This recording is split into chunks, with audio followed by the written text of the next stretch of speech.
जय गुरुदेव। जड़ी खेतों में है, आगे लोग झोलों में नोट भरकर घूमेंगे और बाजारों में गेहूं नहीं मिलेगा। सत्संगी चिंता ना करें, जो धर्म के रास्ते पर मुड़ गए हैं उन्हें पेड़ की पत्तियों को खिलाकर जिला लिया जाएगा। अगर वो भी नहीं मिलेगी तो ऐसी जड़ी बूटी तुम्हारे खेतों में है जिनको आधा तोला भी खिला दिया जाए तो हफ्तों भूख नहीं लगेगी। शायद संभल जाएं, परमात्मा तुमसे नाराज हो चुका है। मैंने उससे कहा कि तुम्हारे बच्चे हैं, इनको एकाएक सजा दोगे तो बेचारे बेमौत मारे जाएंगे। धीरे धीरे इनको सजा दो तो शायद संभल जाएं। परमात्मा के दरबार में दी गई कोई दरख्वास्त मेरी नामंजूर नहीं होती। मैं जिस बात के लिए प्रार्थना करता हूँ वो मंजूर कर लेता है। परमात्मा आकाश के ऊपर रहता है। इस सृष्टि का मालिक वो परमात्मा इन दोनों आँखों से दिखाई देने वाले आकाश के ऊपर रहता है। साधकों को उसके पास पहुँचने में एक सेकंड भी नहीं लगता है। संत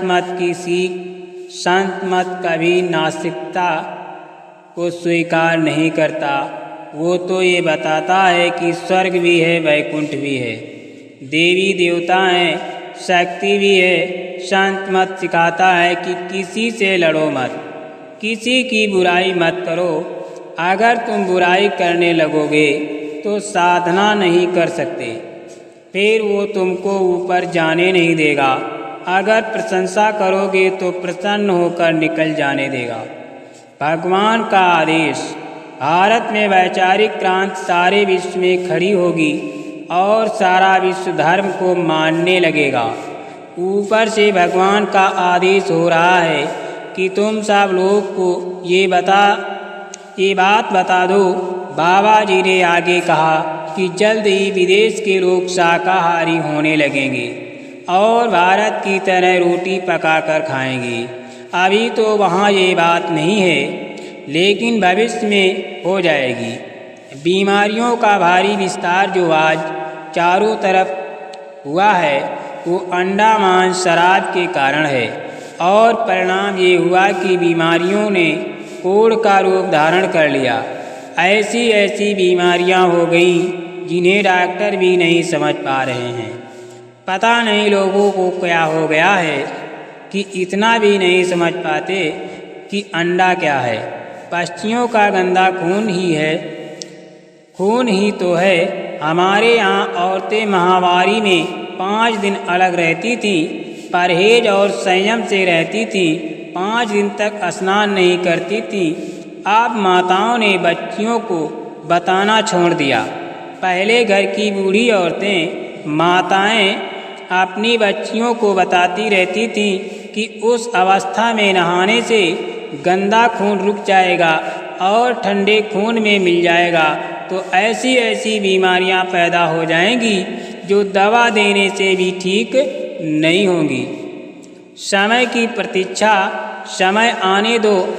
जय गुरुदेव धर्म का प्रचार तो संपूर्ण विश्व में हो जाएगा, और जिधर से सूर्य निकलता है और जिधर डूबता है उस पूरी पृथ्वी पर भारत का अखंड राज्य होगा। भारत की झोपड़ी में विधान बनेगा जिसका पालन विश्व के सभी देश करेंगे। समय की प्रतीक्षा है। प्रतीक्षा तो राम ने की, कृष्ण ने की, और समय की प्रतीक्षा मैं भी कर रहा हूँ। अपनी बुराई देखो। बहुत से सत्संगी दूसरे सत्संगियों की बुराई खोजते हैं। अपनी बुराइयाँ देखो।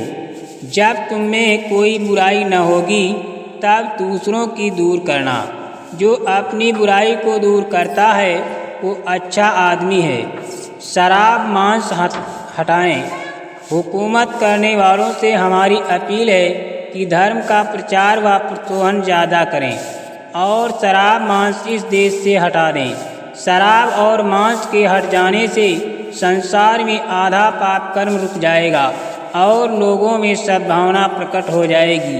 बहुत सावधान रहो। साहब के आगे, घोड़े के पीछे और महात्माओं के चारों ओर बहुत सावधान और तंदुरुस्त रहना चाहिए। अभक्ष्य भोजन मत खाओ। जहाँ अभक्ष्य भोजन बनता है वहाँ खाना नहीं। अगर वहाँ खाओगे तो बोझ चढ़ेगा। बोझ चढ़ा तो तकलीफ खड़ी हो जाएगी। ध्यान रखो। सेवा में आनाकानी मत करो। परमार्थ लेना है तो सेवा में आनाकानी मत करो। ये काम नहीं, सेवा है। जीवों को छूटने के उपाय हैं, क्योंकि सफाई होती है, इससे लेन देन चुकते हैं। अब केवल सत्संग की बात करूं। अब इसकी ज़रूरत है। समय थोड़ा रह गया है। इसमें आत्म कल्याण की बात करो। सबको आत्म लाभ मिलना चाहिए। सत्संग के अतिरिक्त कोई बात नहीं। कोई दुनिया की बात करता है तो मुझे बता देना, मैं उसे सत्संग से निकाल दूंगा। ये गुरु महाराज ने 1997 में फरमाया। बच्चों को सिंहासन दो। सुनो देश के नेताओं, राशन दो तब भाषण दो, नहीं तो अपना आसन दो। बाबा जी की मौज हो गई। बच्चों को सिंहासन दो। कैसे खरीदोगे? लोग मेरे पास आते हैं और दुनियावी सामान मांगते हैं। कोई ये नहीं कहता कि मेरी जीवात्मा को जगा दीजिए। सब खरीदना चाहते हैं मुझे मिट्टी से कैसे खरीदोगे? प्रेम अगर हो जाए तो सब कुछ मिल सकता है। दोष कर्मों का। अरे बच्चों, भारी घटना होने वाली है। मैं उसका इशारा कर रहा हूँ। उसके लिए पहले से बचाव करो। बचाव बिना भजन के नहीं होगा। पहले से ही भजन करो, चाहे नकली ही करो, पर करो जरूर। नकली ही सही, पर करो तो कुछ। समय बड़ा खराब है। ये मखौल नहीं है। हमने पहले जो कह दिया है वो हो जाएगा। उसको दोहराने की ज़रूरत नहीं। लोगों ने डायरियों में लिखा है। जब होता जाएगा तब मान लेना। अनाधिकार चेष्टा करते हो तो बुराई आती है। हम तो सबका भला चाहते हैं। तुम्हारी बुद्धि का ना काम करें, ना समझो तो महात्मा। किताब काव्य का क्या दोष? कर्मों का दोष है। पुकार सुनते हैं। जब किसी के नाम को बार बार पुकारा जाता है तो उसे मुड़कर देखना ही पड़ता है कि कौन बुला रहा है। उसी प्रकार जब सतगुरु के नाम का सुमिरन निरंतर किया जाता है तो सतगुरु उसकी पुकार को जरूर सुनते हैं। भ्रम में मत रहो। दुनिया में किसी भी इंसान को भ्रम में नहीं रहना चाहिए। बिना गुरु के कोई भी दूसरे किनारे तक नहीं जा सकता। साधन अपने गुरु में पूर्ण रूप से विश्वास करें, यही साधना है। विचार करो, दूषित स्थान पर परमात्मा कैसे उतरेगा? अखाद्य भोजन मनुष्य का आहार नहीं है, वो राजसी भोजन है। जय गुरुदेव।